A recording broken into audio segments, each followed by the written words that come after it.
अब बुलेटिन में सबसे पहले खबर आपको चाईबासा की दिखाते हैं। चाईबासा के सारंडा में नक्सलियों के खिलाफ जारी अभियान में सुरक्षा बलों को बड़ी कामयाबी मिली है। मुठभेड़ में 15 नक्सली ढेर हुए हैं, जिनमें 1 करोड़ का इनामी नक्सली भी शामिल है। मार्च 2026 तक नक्सलियों के खात्मे की तारीख तय की गई है और इससे पहले झारखंड में मिली बड़ी सफलता साफ संकेत दे रही है कि अब लाल आतंक का काला अध्याय खत्म ही हो सकेगा। पूरी खबर इस रिपोर्ट में।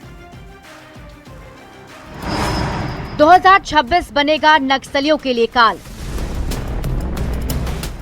सारंडा में लाल आतंक पर करारा प्रहार। 15 नक्सली ढेर, नक्सलियों पर नकेल। मार्च तक तय है नक्सलियों का खात्मा।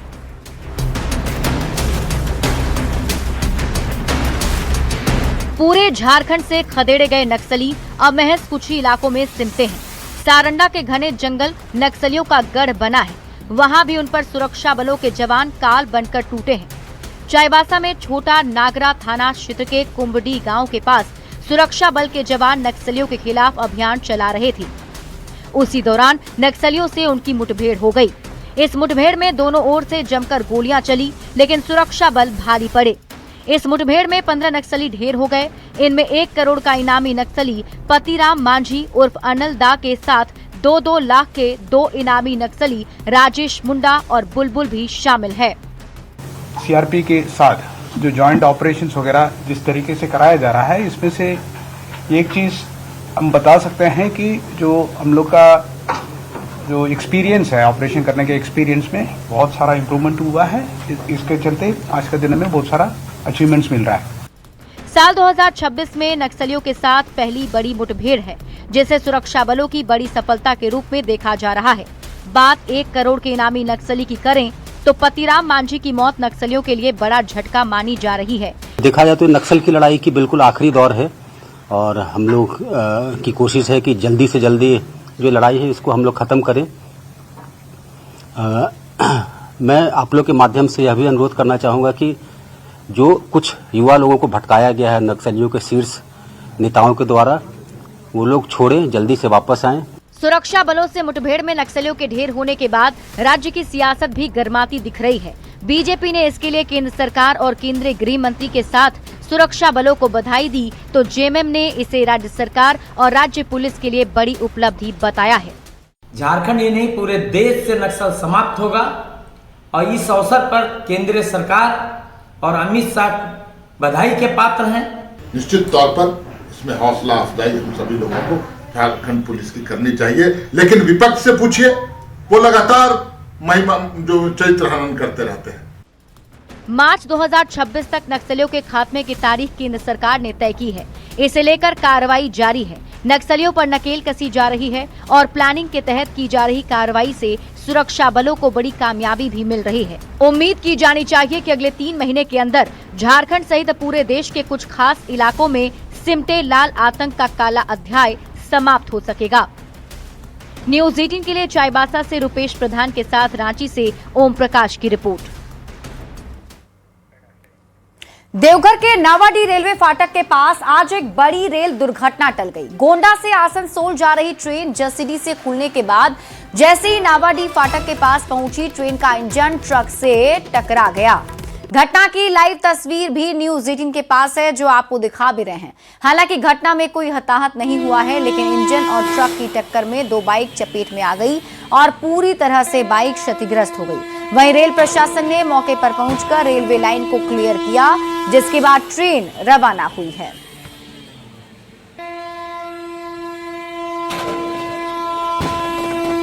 वाला जो है कमजोरी है या क्या है हमको पता नहीं है। हाँ, हर बार यहाँ पर होता है, दूसरा बार हो गया, दूसरा हो चुका है। तो सोए थे, खट करके एकदम से आवाज आए तो हमने सोचा एक्सीडेंट पीछे हुआ, तो देखा तो एक ट्रक पलटा हुआ पड़ा। हाँ, लेकिन सब सेफ है, अभी सब सेफ है, खाली 2 बाइक फंसा हुआ है। हाँ। और अब बात बजटीय खर्च की। मार्च करीब है और विभाग खर्च करने में गरीब है। ताजा वित्तीय वर्ष खत्म होने में करीब 2 महीने बचे हैं, लेकिन अभी तक राज्य सरकार के बजट की महज 47% राशि ही खर्च हो पाई है। ऐसे में सवाल उठ रहा है कि जब बजट की राशि खर्च नहीं हो पाई तो राज्य में विकास के दावों पर आखिर भरोसा किया जाए तो कितना, ये रिपोर्ट देखिए।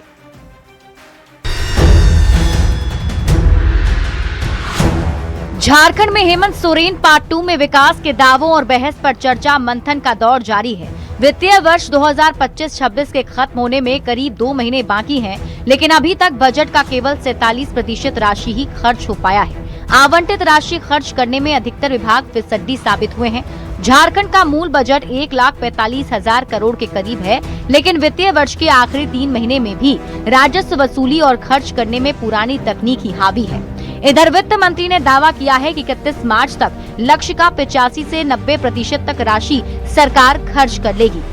अंतिम 3-4 महीने में राजस्व की प्राप्ति में भी वृद्धि दिखाई पड़ती है और खर्च में भी वृद्धि दिखाई पड़ती है। तो मैंने पहले ही कहा कि 31 मार्च 2026 के पहले हम लगभग अपने निर्धारित लक्ष्य का 85 से 90% राशि खर्च करते हैं। वित्त मंत्री ने 4 से 5 विभाग में कम खर्च पर चिंता जताई, लेकिन मार्च तक हालात में सुधार का भरोसा भी जताया। इसी बीच बीजेपी ने कांग्रेस कोटे के मंत्रियों के विभाग के खर्च पर सवाल उठाए, जिस पर कांग्रेस प्रवक्ता बचाव की मुद्रा में दिखे। कांग्रेस के मंत्रियों का तो इसमें रिकॉर्ड और भी फिसड्डी है। वो बात कृषि विभाग की करे या ग्रामीण विकास विभाग की करे, उनमें तो और भी बहुत कम बजट खर्च हुआ है। तो कहीं ना कहीं ये यहाँ की आदिवासी मूलवासी जनता के साथ क्रूर मजाक है कि आप बजट का पैसा भी समय पे खर्च नहीं कर पा रहे हैं, और कहीं ना कहीं ये प्रदेश फिर से मार्च रूट की ओर बढ़ रहा है। सारे विभागों में युद्ध स्तर पर काम हो रहा है और हमारे प्रभारी भी इन चीज़ों को मॉनिटरिंग कर रहे हैं, क्योंकि अब बजट सत्र भी आने वाला है और उसमें कुछ अनुपूरक बजट भी आने वाले हैं। तो मूल बजट का पूरा राज्य के विकास में इसका समावेश हो सके, इसका पूरा प्रयास चल रहा है। कुल मिलाकर कई विभाग फिलहाल मूल बजट की राशि को खर्च करने में फिसड्डी साबित हो रहे हैं। बात ग्रामीण इलाकों में सड़कों की हो या फिर बुनियादी सुविधाओं के विकास की, राशि के कम खर्च का मुद्दा सियासी हलकों में गर्म होता जा रहा है। जाहिर है बजट का बेसिक कैलकुलेशन भी यही है कि जब पैसा ही खर्च नहीं हुआ तो फिर विकास के दावों में दम कितना।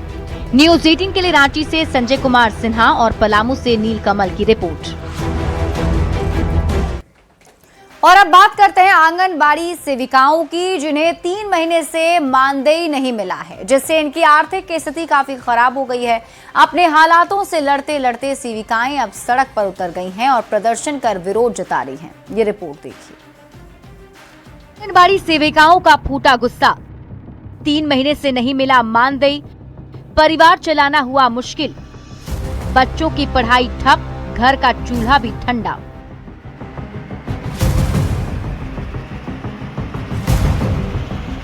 एक तो पहले से ही कम मानदेय और उसके बाद भी मानदेय समय से न मिलना। जी हां, झारखंड में आंगनबाड़ी सेविकाओं के सब्र का बांध अब टूट गया है और सड़क पर उतरकर हंगामा कर अपनी नाराजगी जताई है। आरोप है कि मानदेय में केंद्र सरकार के हिस्से का भुगतान नवंबर से और राज्य सरकार का भुगतान अक्टूबर से बकाया है। इतना ही नहीं, पोषाहार और अन्य मद की राशि भी लंबित है। नहीं मिल रहा है, अक्टूबर से नहीं मिला है। कितना सैलरी मिलता है आपको? हमको तो 5,000 मिलता है 5,000 टोटल जी। अक्टूबर से नहीं मिल रहा है? नहीं। हम लोग को केंद्र सरकार 4500 देती है, राज्य सरकार 6,000 देती है। उसमें अभी केंद्र सरकार का मतलब ये क्या बोलते हैं अक्टूबर तक मिला हुआ है और राज्य सरकार का ये क्या बोलते हैं सितंबर से नहीं मिला है। बच्चा को भी खिलाने में और हम लोग को समय पे हम लोग को पोषाहार का पैसा मिलता तो कोई बात नहीं, लेकिन हम लोग को समय के अनुसार पोषाहार का पैसा दिया नहीं जाता है। गरीब बच्चों की देखभाल करने वाली आंगनबाड़ी सेविकाएं खुद भूख और तंगी से जूझ रही हैं। ये वही सेविकाएं हैं जिन्हें कम मानदेय में न केवल केंद्र और राज्य सरकार की योजनाओं को जमीन पर उतारने का दबाव है, उन्हें बीएलओ के काम में भी लगाया जाता है। अगर काम सही से नहीं करती हैं तो इन पर आयोग का डंडा भी चलता है। नहीं, मेरा राज्य सरकार का 2 बार मिला है बीच में और केंद्र सरकार का 5-6-7 महीना से नहीं मिलता है, लेकिन सरकार हम लोग को हर महीना पोषाहार नहीं देती है। अभी 5-6 महीना के बाद पोषाहार मिला है तो हम लोग को दिक्कत होती है। वहीं इस मामले में केंद्रीय मंत्री अन्नपूर्णा देवी ने सफाई देते हुए कहा, पोषाहार समय पर नहीं मिलता है, उनकी राशि नहीं मिलती है, ये तो राज्य सरकार का काम है। नहीं सर, अक्टूबर से अभी तक नहीं मिला है। नहीं मिल रहा है जी नहीं। तो जब वेतन नहीं मिलता तो कैसे चल रहा है ये आप लोग का? सर अपना घर से अभी मेंटेन कर ले रहे हैं। अच्छा, तो देखा आपने झारखंड में आंगनबाड़ी सेविकाओं की क्या स्थिति है। अब सवाल उठता है कि जनता की सेवा करने वालों को ही जब इंसाफ ना मिले तो ये कैसा शासन है। सरकार सो रही है या सेविकाओं की पुकार सुनना ही नहीं चाहती। महीनों से पोषाहार भी नहीं मिल रहा है, वहीं उनके मानदेय भी महीनों से नहीं मिल रहा है।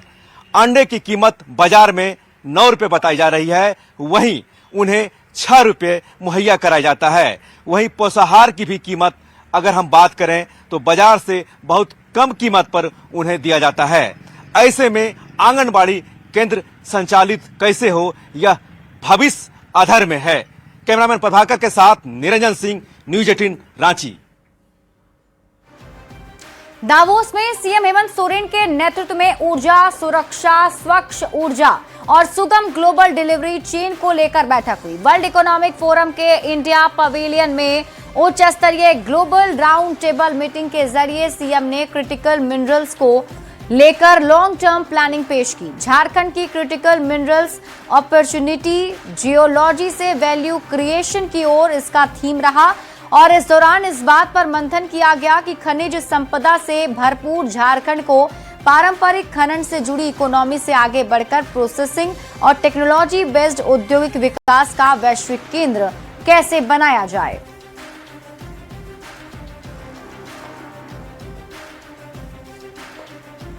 और यहां रुकने एक छोटे से ब्रेक के लिए जल्द लौटते हैं वापस।